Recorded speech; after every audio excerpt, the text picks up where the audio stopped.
अभी हमें करना क्या है? क्या हमें मालूम है कि हमारा जीवन खतरे में है? कितने लोग समझ रहे हैं कि हमारा जीवन खतरे में है? हमारा संविधान खतरे में है। कितने लोग जान रहे हैं? हाथ खड़ा करें। कितने लोग ये जान रहे हैं कि हमारा संविधान खतरे में है? बस इतने लोग जान रहे हैं, बाकी नहीं। संविधान खतरे में है या नहीं है? है? संविधान खतरे में है, सबको मालूम है। संविधान बचाना है, संविधान बचाना है। कैसे बचाओगे? कैसे बचाओगे? वोट डालकर? वो तो ईवीएम मशीन खा जाएगी। है? वोट तो ईवीएम मशीन खा जाएगी, कैसे बचाओगे?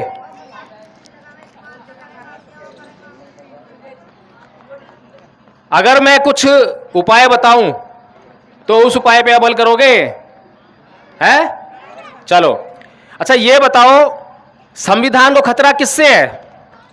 संविधान को खतरा किससे है? हैं? आपके ऊपर अभी जो महिला बोल रही थी, यहां पे आप बोल रही थी कि जातिवादी का अत्याचार होता है ना, जातिवाद होता है। जातिवाद से पूरा राजस्थान जल रहा है। जातिवाद कौन करता है? बड़ी जात वाले। अच्छा, संविधान को कौन खत्म करना चाहता है? बड़ी जात वाले। सीधी सी बात है। तो अगर वो संविधान को खत्म करना चाहते हैं तो संविधान को खत्म करने के लिए वो क्या कर रहे हैं? क्या करते हैं वो? अभी यहां पर धूप हो रही है ना, आखिर अभी इतनी तेज धूप नहीं है, कम धूप है, लेकिन फिर भी धूप है। और देखो पुरुष जो है वहां आराम छाया में बैठे हैं, है ना।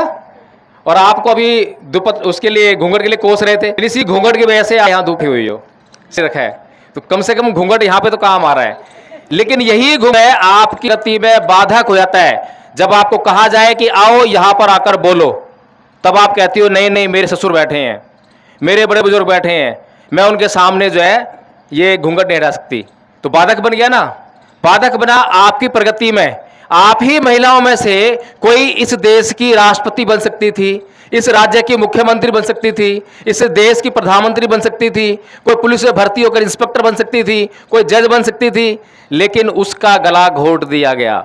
उसकी इच्छाओं का, उसके भविष्य का सब कुछ गला घोट दिया। तो अगर संविधान को बचाना है तो हमें यह समझना पड़ेगा कि संविधान को खतरा किससे है, संविधान को कौन बर्बाद कर रहा है और वो क्या काम कर रहे हैं। जो संविधान को खत्म करना चाहते हैं उनके पास इस देश की सत्ता, इस देश का सब कुछ उनके हाथ में है क्या नहीं है? जज किसके हैं? उन्हीं के हैं। सुप्रीम कोर्ट में जज उन्हीं के हैं, हाई कोर्ट में जज उनके हैं, और नीचे अदालत में भी जज उनके ही हैं। ठीक है, जितने भी अधिकारी हैं सब उनके हैं। आपके तो इक्का दुक्का मिलेंगे, इक्का दुक्का मिलेंगे। सब कुछ उनके हाथ में है, फिर भी वो सुबह 4 बजे उठकर शाखा लगाते हैं। लगाते हैं 85,000 शाखाएं पूरे देश में लगती हैं। मोहन भागवत जी ने ये अपने मुंह से कहा है। आप लोग कितनी शाखा लगाते हो? आप लोग अगर एक इतवार को भी बैठते हो क्या यहां पर मिलकर, ऐसे मीटिंग करते हो कि हमें क्या करना चाहिए, तो कैसे बचाओगे? खाली वोट डालने से है। और वोट डाल के किसको वोट देकर आओगे? वोट किसको देकर आओगे? वोट देकर आओगे बीएसपी को, है। इसको देकर आओगे। अगर वो भी कहीं बीच में कोई गुमराह करने आ गया तो बीजेपी को भी दियाओगे। कोई भरोसा नहीं है, कोई भरोसा नहीं है। अगर नहीं तो कांग्रेस वाला आ गया, घर के चला गया, तो उसको दियाओगे। तो तुम्हारे उससे तुम्हारा कुछ नहीं होने वाला। अगर बचा रहा वोट कि नहीं, पक्के रहे कि बीएसपी को ही देकर आना है, और बीएसपी वाले कौन आ गए? बीएसपी ने किसी को ऐसे को उतार दिया जो आपके बीच से नहीं है, तो वो भी वोट बेकार हो गया। तो हमें असली काम कर, हम जो यहां पे काम आए हैं, असली काम करने आए हैं। जिस धर्म मानने वाले लोग होते हैं उनके धर्म को खतरा नहीं होता। होता है क्या? अभी भारत में हिंदू धर्म को मानने वाले लोग हैं तो उनको है किसा, उनके धर्म को भी खतरा नहीं है। लेकिन जो संख्या में कम है, मुसलमानों को खतरा हो जाएगा, बौद्धों को खतरा है, ईसाइयों को खतरा है, सबको खतरा हो जाएगा, है ना। तो जिनकी संख्या ज्यादा होती है उनका जो है सब कुछ चलता है। हिंदुओं की संख्या ज्यादा है तो सत्ता भी हिंदुओं की आई। आज राज किसका है? राज हिंदुओं का है ना, राज हिंदुओं का है आज। और हम लोग कौन है? हम लोग कौन है? मुसलमान हैं हम लोग, हिंदू हैं, राज तुम्हारा है क्या? क्यों? अरे तुम हिंदू हो तो राज तुम्हारा होना चाहिए ना। हाँ जी, आप हिंदू हो, राज तुम्हारा है नहीं। हिंदू हो लेकिन राज तुम्हारा नहीं है, इसके अंदर बहुत गहरा राज है। इस बात को अगर हम समझ जाएं कि हम चाहे कितने भी बड़े हिंदू बन जाएं, चाहे हम बाबरी मस्जिद को हिंदू बन के ढहा दें, चाहे हम राम मंदिर को बनवा लें हिंदू बनकर, लेकिन राज हमारा नहीं होगा। और हमें तब भी क्या कहेंगे लोग? नीच हैं, कहेंगे ना। क्यों कह रहे हैं नीच? कौन कह रहा है नीच? क्या मुसलमान आकर तुम्हें नीच कहता है? क्या ईसाई आकर तुम्हें नीच कहता है? क्या कोई सिख आदमी तुम्हें आकर नीच कहता है? कौन कहता है नीच? नीच कौन कहता है? हिंदू है, हिंदू ही नीच कह रहा है ना। अभी बात हो रही थी कि जाति पाति की बीमारी है, जाति पाति खत्म करनी है। जाति पाति की बीमारी है, जाति पाति खत्म करनी है, तो जाति पाति खत्म कैसे होगी, इस पर विचार करना पड़ेगा। तो जाति पाति कहां पर है? मुसलमान धर्म में जाति पाति है, ईसाइयों में है, कहां है जाति पाति? जाति पाति हिंदू धर्म में है। इसीलिए बाबा साहेब ने एक दवाई दी। क्या दवाई दी थी? कि भाई ये जो हिंदू धर्म है ये बीमारी है। क्या है? बीमारी है। हिंदू धर्म बीमारी है तो क्या करना पड़ेगा? कोई बीमारी हमें होती है तो उसको शरीर से निकालने का काम करते हैं, या और उसको घुसेड़ने का काम करते हैं शरीर में। क्या करते हैं? निकालने करते हैं ना। और निकालने के लिए दवाई खाते हैं, खाते हैं दवाई। जो आदमी बीमार हो जाए और दवाई ना खाए, बीमार सही हो जाएगा क्या? बहुत मुश्किल बात है कि कोई बीमार सही हो जाए। इसीलिए बाबा साहब ने बताया कि हमारी बीमारी कहां है? हिंदू धर्म में है। हम हिंदू हैं तो बीमार हैं, हम हिंदू हैं तो नीच हैं, और अगर हम हिंदू धर्म को छोड़ देंगे तो बीमारी खत्म हो जाएगी। इसीलिए बाबा साहब डॉक्टर भीमराव अंबेडकर ने सन 1935 को यह कहा था कि मैं हिंदू पैदा हुआ, ये मेरे बस की बात नहीं थी, लेकिन मैं हिंदू मरूंगा नहीं। पहली दवाई दी, पहली खुराक दी थी ना। हमारे समाज ने समझी वो खुराक, खाई खुराक क्या? आप लोग तो अब भी हिंदू हो, हैं? अब भी हिंदू हो और कहते हो कि देश प्रशासन हिंदुओं का है, लेकिन हमारा नहीं है। समझ में नहीं आया कुछ? शासन हिंदुओं का है, सत्ता हिंदुओं की है, लेकिन हमारा सत्ता नहीं है, हमारा शासन नहीं है। ये बात हमें समझ में नहीं आ रही है। ये बात क्यों समझ में नहीं आ रही है? क्योंकि हमारे बुजुर्ग ने 1935 में जो बात कही थी, हमने उस बात को समझा नहीं, हमने उस बात को माना नहीं। अगर 1935 में बाबा साहेब ने कहा था कि मैं हिंदू धर्म में पैदा हुआ, ये मेरी बस की बात नहीं थी, लेकिन मैं हिंदू मरूंगा नहीं, और उसी टाइम पर सारे समाज ने मिलकर हिंदू धर्म को छोड़ दिया होता, तो आज सत्ता किसकी होती? किसकी होती? हिंदुओं में सबसे ज्यादा संख्या है, ब्राह्मण ज्यादा है क्या? व्यवस्था का निर्माण करने वाला कौन है? ब्राह्मण। सबसे ज्यादा फायदा उसी को हो रहा है। तो ये हिंदू का निर्माण किसने करा? ब्राह्मण ने, जो पुजारी बैठा है तुम्हारे मंदिर में।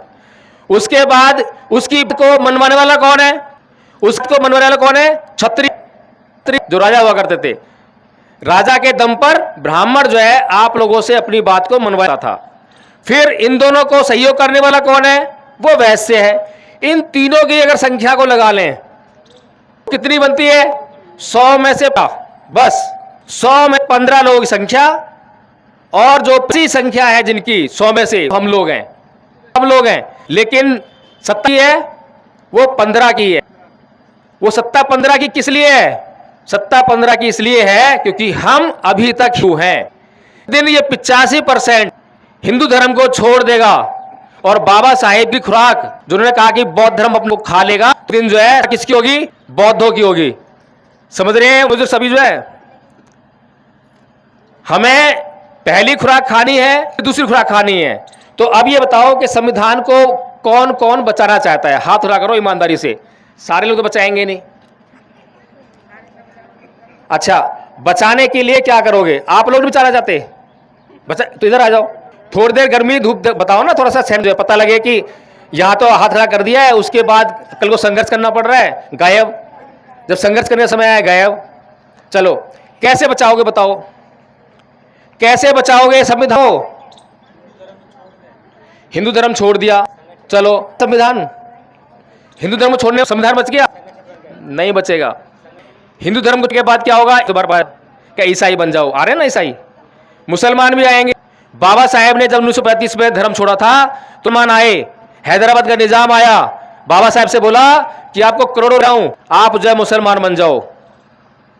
लेकिन बाबा साहब ने कहा कि मैं हिंदू धर्म के लिए नहीं छोड़ रहा हूं, मेरे पीछे लाखों करोड़ों लोग हैं, उनका भविष्य मेरे ऊपर डरता है, जहां मैं जाऊंगा पर जाने वाले। अगर बाबा साहेब वो करोड़ों रुपया ले लेते हैदराबाद के निजाम से, तो इस देश के प्रधानमंत्री बन सकते थे। बन सकते थे? बताइए मुझे। आज चुनाव कैसे लड़े जाते हैं? लड़े जाते हैं ना, है? बिना पैसे चुनाव लड़ता है क्या? अगर साहेब वो पैसे ले ले तो इस देश के प्राइम मिनिस्टर बन थे। जब हिंदू धर्म छोड़ा तो मुसलमान का निजाम आए कि मुसलमान बन जाओ, सिख आए, पटेल जो महाराजा थे उन्होंने भी आधी रियासत ले लो, आधी ले लो और समझाओ।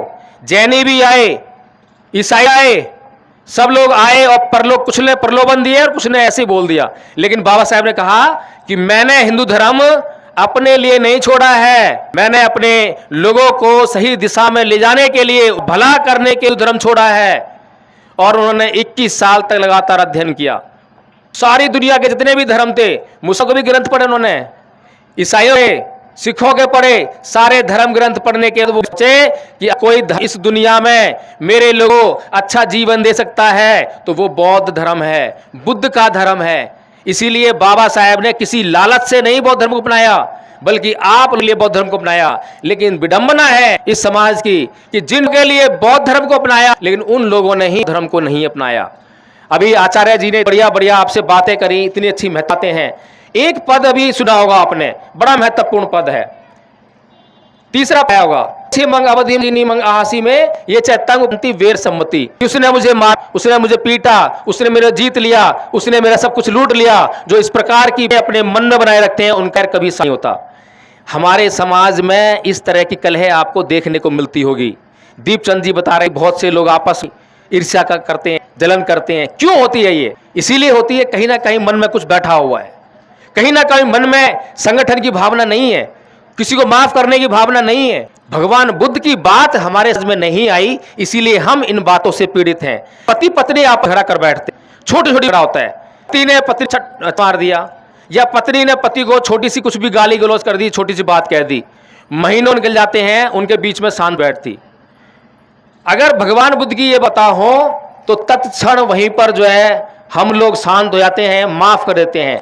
पत्नी ने पति को माफ कर दिया, पति ने पत्नी को माफ कर दिया, एक दो दिन गुस्सा चली, उसके बाद वहीं रहते हैं। लेकिन आज क्या हो रहा है? आज लोग तलने कोड़ते जा रहे हैं इन्हीं बातों की वजह से। अगर भगवान बुद्ध की ये बातें, ये अगर इतना सा कोई आप लोग कर लिया, ये भी समझ लिया, इसका अभ्यास करने लगे आप अपने जीवन, आपके जीवन से कष्ट दूर हो जाएंगे, शांति आपके जीवन में आने लग जाएगी। और जब आप लोगों ने कोर्स कर लिया तो गांव कर लेगा, पूरा गांव कर लेगा तो आस पड़ोस के गांव में फैलेगी। इस तरह से धीरे धीरे जो है आपका ये पूरा देश जो है बौद्ध राष्ट्र बन जाएगा। और जब राष्ट्र बन जाएगा तो सत्ता बौद्धों की, फिर संविधान भी बौद्धों का ही होगा। संविधान को कौन हाथ लगाने वाला होगा? लेकिन अभी आपको ये बात समझ में नहीं है, क्योंकि जो लोग आपको बात समझाने आने वाले हैं वो या तो बोलेंगे ईवीएम खतरे है, संविधान खतरे में है, लोकतंत्र खतरे में है, सरकारी नौकरी खतरे में है, ये सब खतरे में है, ये बताएंगे। लेकिन कोई आपको ये नहीं बताया कि आपका तो वजूद ही खतरे में है। खतरे में ना, भगवान बुद्ध का धर्म जो है पूरी दुनिया में फैला, लेकिन भारत के लोगों के लिए इसका कोई नहीं है। तो अब बताइए कितने लोग जो है ये वाला कोर्स करेंगे? बाकी बात करें कि धूप पड़ रही है, तानी पीड़ा भी है, कितने लोग जो है ये कोर्स करेंगे बताइए? नाम लिख लो। दीपक राजी का है, आचार्य जी, फटाफट से नोट कर लो जितने भी लोग हैं। कोर्स क्या हो गए? यहीं पे गए, फोन पे कर लो, फोन बड़े इस पे पूछ लो।